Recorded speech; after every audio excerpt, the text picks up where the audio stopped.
जमीन से कब्जा छुड़ाने के लिए ऑपरेशन तेज करने का फैसला। वफाकी हुकूमत ने दारुल हुकूमत इस्लामाबाद में अवामी व सरकारी जमीन पर नाजायज काबजीन के खिलाफ ऑपरेशन फौरी तौर पर तेज करने का फैसला किया है।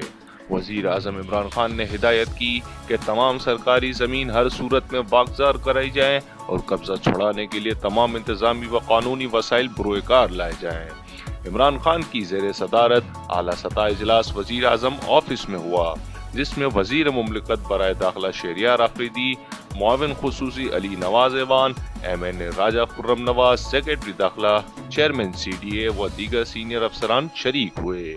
इजलास में CDA से मुतल्लिका उमूर और वफाकी दारुल हुकूमत में नाजायज तजावुज़ात के खिलाफ मुहिम के उमूर पर गौर किया गया।